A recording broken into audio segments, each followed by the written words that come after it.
On va s'attaquer maintenant aux caméras. Après donc tout ce qui était sol, ciel physique, on voit maintenant qu'on a les caméras. Et on a quelques caméras disponibles. La standard, c'est la caméra vraiment de base. Alors là, je ne suis pas dedans. Ce qu'il faut comprendre, c'est que je peux créer des caméras et les placer dans mon monde. Et ensuite, ici, on voit une petite croix. Et si je clique dedans, je vais rentrer dans la caméra. Et ça, donc, c'est la vue réelle de la caméra. Je peux sélectionner mon objet, tourner autour et j'aurai déplacé la caméra. Je peux très bien venir ici, sélectionner et déplacer ma caméra. Ou alors, on avait vu avant, on pouvait créer des panneaux. Donc on va créer par exemple une nouvelle vue. Et dans cette vue qu'on va placer un peu de côté, on va lui dire par exemple caméra, utiliser caméra, et on va mettre par exemple ma caméra.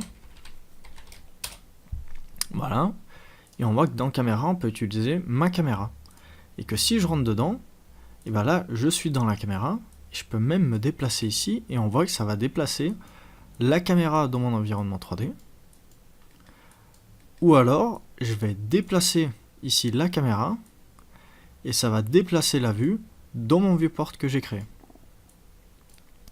Donc on est assez libre pour pouvoir déplacer tout ça. C'est vraiment génial. Et il y a plusieurs caméras. Donc les caméras ont énormément d'options. Que ce soit des options de rendu physique, mais là on parle de moteur de rendu, on va pas tout de suite s'y intéresser. De détail, stéréoscopie, on va pas s'intéresser, et de composition. Les compositions, c'est assez intéressant. Parce que, par exemple, si on regarde composition d'image, il y a certaines règles, par exemple, pour faire une composition d'image, par exemple, nombre d'or. Là, on a par exemple la spirale d'or. Et si on regarde, par exemple, certains tableaux de maître, etc., il y a des bonnes compositions qui ont été faites. Typiquement ici, on voit comment cet outil a été utilisé comme ratio. Ici, par exemple, c'est aussi un nombre d'or, hop, qui viendra ici au niveau d'un point de vue composition. Alors, c'est assez intéressant, ça veut dire que là, on peut venir et mettre spirale d'or, et on aura la spirale d'or qui sera directement créée dans notre vue caméra. Donc là, on la voit pas, mais si on retourne dans la caméra, hop, elle apparaît. Et dedans, si on va dans où se cache-t-elle? Tracé diagonale, section d'or, je crois que c'est... non. Tracé spirale d'or. Là maintenant, on peut inverser la façon dont on la veut. Donc on a même un contrôle sur la composition. On peut choisir sa couleur aussi. Rouge, c'était pas le meilleur des exemples en fait, vu que mon cube est rouge. On va la mettre en jaune. Donc voilà, on a pas mal de choses qu'on peut faire avec les compositions.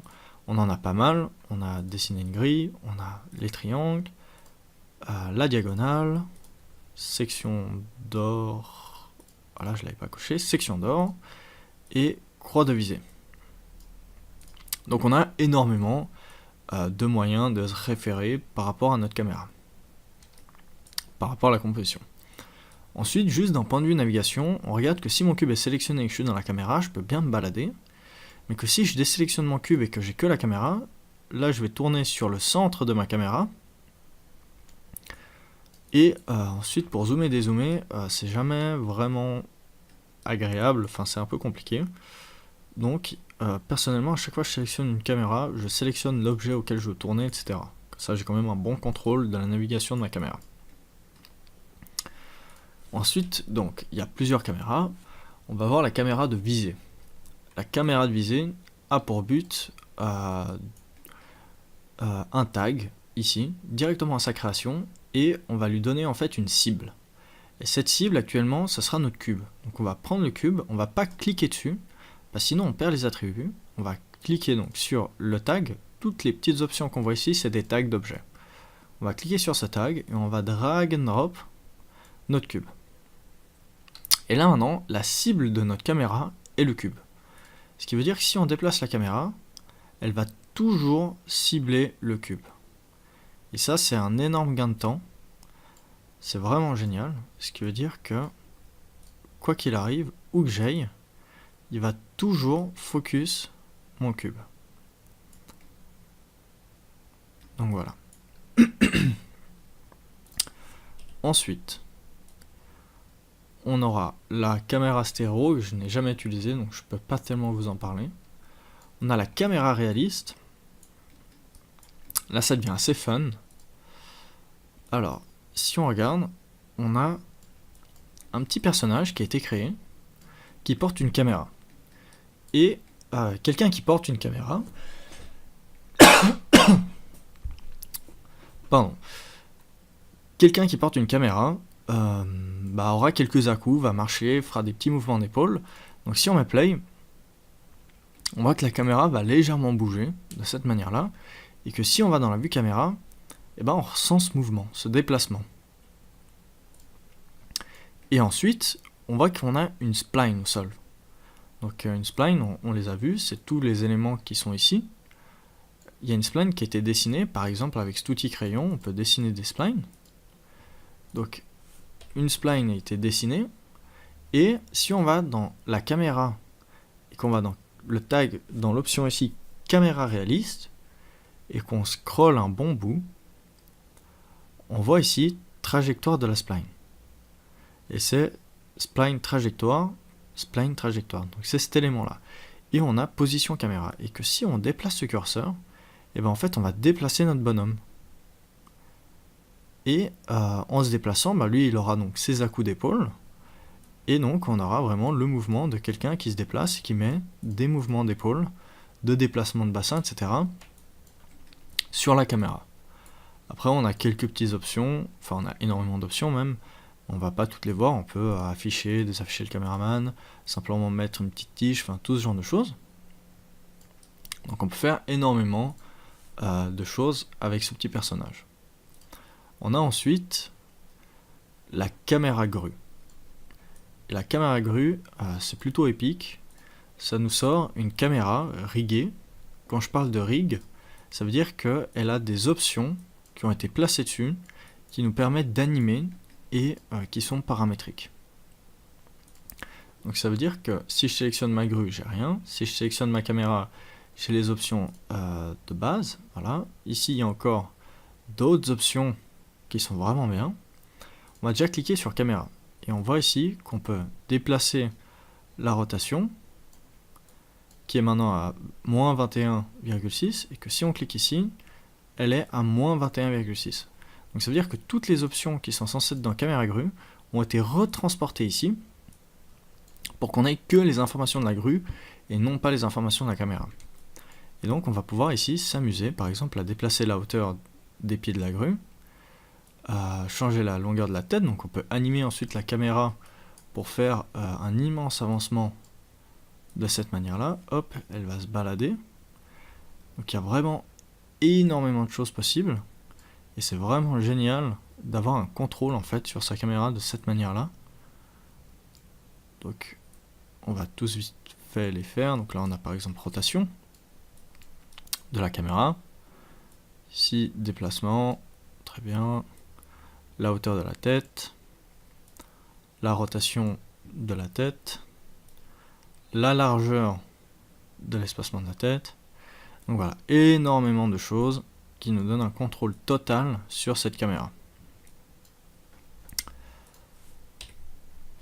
Ensuite, si vous avez déjà fait un petit peu de photos, vous vous rendez compte, vous pouvez avoir plusieurs objectifs sur un appareil photo. Et que là, c'est pareil. Hop là, si je dézoome, avec un appareil photo, suivant l'angle que vous utilisez en fait pour faire de la photo, vous aurez une certaine déformation d'image. Ce qui veut dire que là, la distance focale, là ça devient un peu technique d'un point de vue photo, mais la distance focale est actuellement à 36. Donc c'est comme si avec votre appareil photo, par exemple,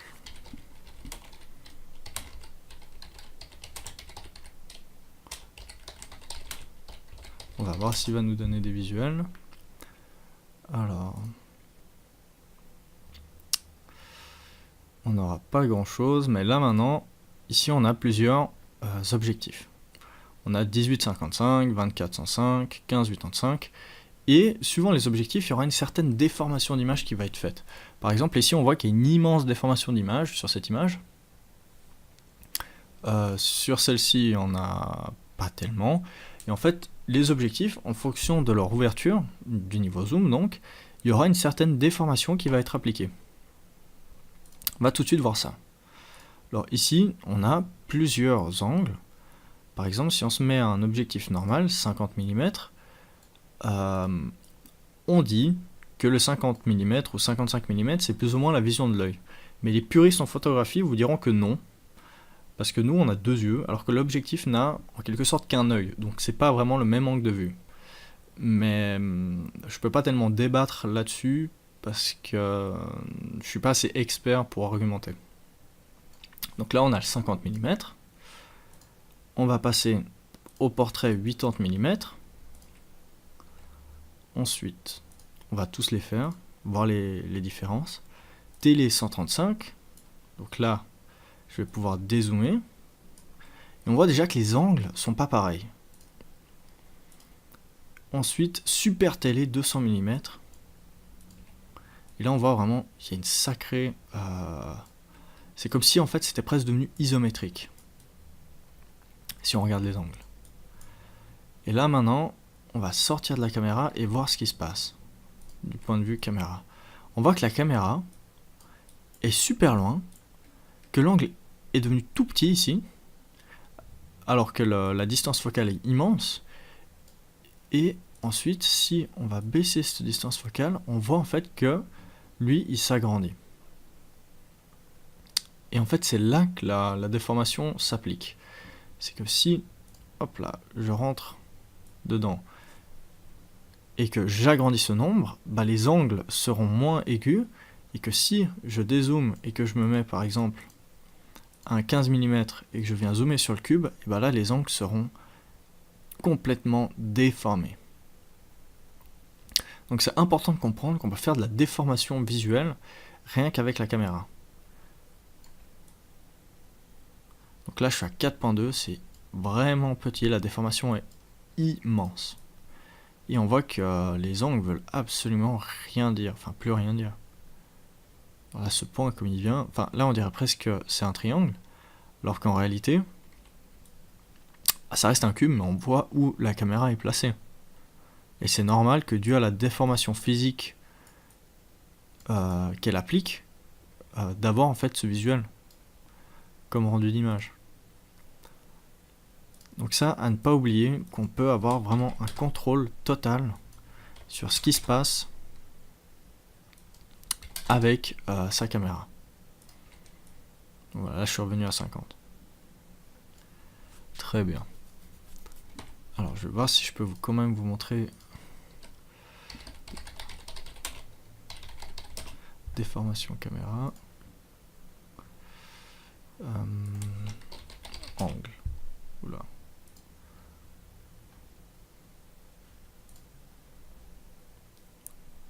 Alors là typiquement on voit justement que ça a été pris au 19 mm et là au 350 mm. Et on voit la déformation qui s'applique petit à petit sur le visage de cette personne. Et en moyenne, les portraits on les shoot justement à 80 mm. Donc là c'est 70 et là c'est 100, donc c'est un petit peu entre les deux. Mais on voit ici par exemple que toutes les extrémités ressortent trop. Et là les extrémités ressortent pas assez, c'est vraiment le milieu qui ressort. Donc c'est pour ça que c'est important de bien choisir en fait sa focale caméra quand vous voudrez ensuite pouvoir aller vers l'export d'une image. Alors, donc ça c'était un petit peu la parenthèse sur les caméras. On a encore plein d'autres outils, par exemple la mise au point d'un objet, savoir quelle sera la netteté, bah là en soi ce sera notre cube.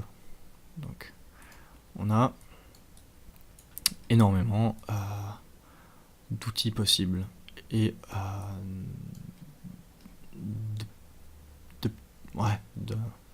vraiment d'outils qui sont là pour nous aider à avoir un contrôle total de notre image. Donc voilà, ça c'était la petite partie sur les caméras. La prochaine ce sera sur les lumières. Et quand on aura ensuite passé les lumières, on verra comment créer les groupes, les calques, et comment faire certainement un petit bout d'animation pour après en faire un rendu. Donc on se revoit tout à l'heure.